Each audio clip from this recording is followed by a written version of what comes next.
know, I'm going to give a shout out to Chair Sade on this.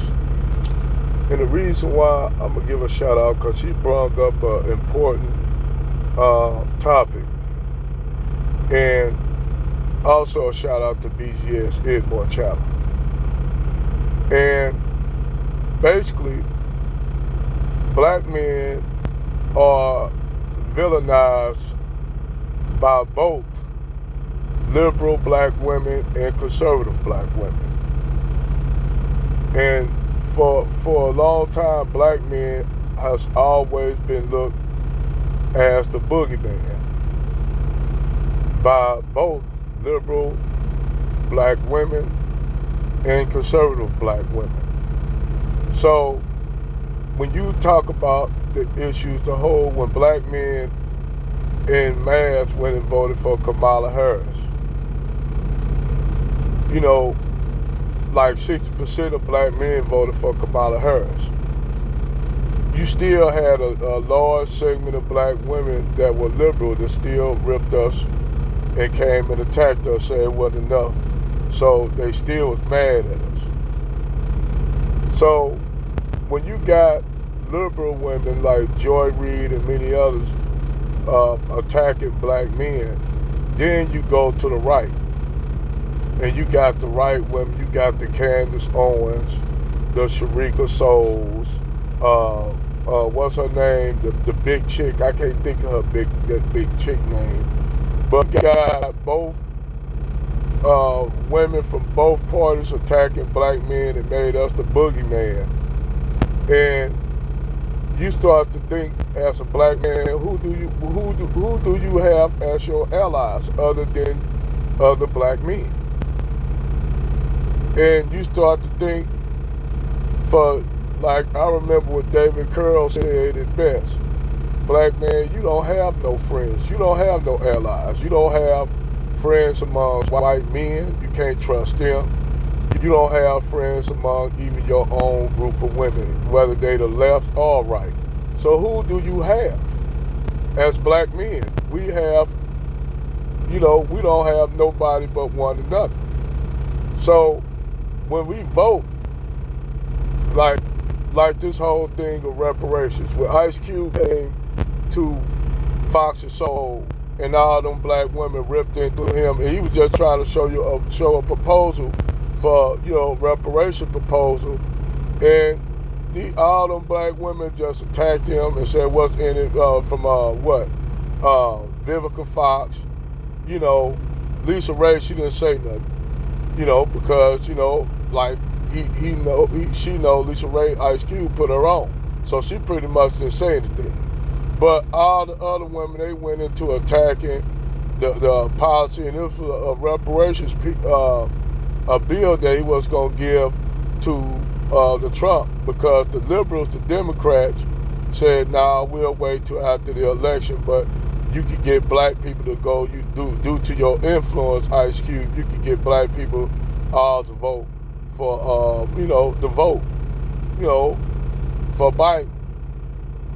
So the only ones that came to him said, hey, we'll work something out with you right now. We can fix it was the Republican Party and the Trump administration at that time. So they was the only ones willing to work with Ice Cube on his reparations bill. So soon he went over there to them, all these liberals start calling him Uncle Tom, sellout, coon, and every damn thing, because at that time the Trump administration said they would work with him when the Democrats turned it down. And see, the thing is, I keep telling y'all that, and I don't give a damn what y'all say, black women, whether they are conservative or liberal, has been weaponized to attack black men. They've been weaponized to attack black men and make us the boogeyman. So when black men basically, we are now at this point where we just saying, fuck it. We go vote for our interests and fuck everything else, because we know our interests, what we working for, is going to help the people in the long run. And for too long, we've been like we always have told them, like BGS said, the black community it's a gynocracy. It is primarily ran by black women. Unlike every other community is ran by the men of their community. And that's what's set up. That was how the black community was set up even during slavery. It was ran by Big Mama. On the plantation, it's a matriarchy with a patriarchy that check, a white male patriarchy that look over the black women to make sure you keep your black men in check. And that's how the black communities have always been. It's been a matriarchy that's under the leadership of a white male patriarchy.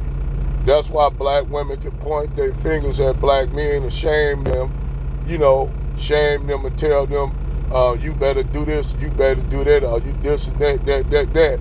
And it goes down all the way to the black mamas in the house, where you tell your boys, you can't do this, you need to do that, you need to do this, and you promote your girls up over the black boys. So either two ways your boys come out. Your boys run out and be a part of street culture, or your boys turn to a zesty effeminate, or he turned out to be gay. These are the two outcomes that your son turned out to be in this so-called gynocracy culture.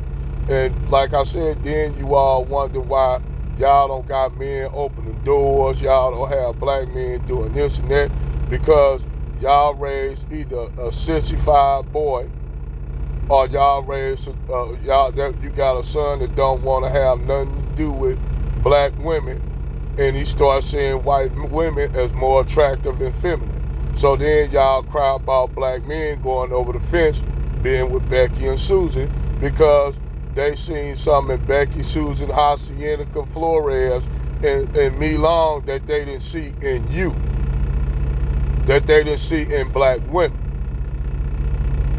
And you could talk all the divestment and swirling y'all want, but y'all raised, like I told white folks, the black people that y'all see with that Glock at your window, banging on your window, telling you to get out that car, you get the black men that you deserve. You get the black people you deserve.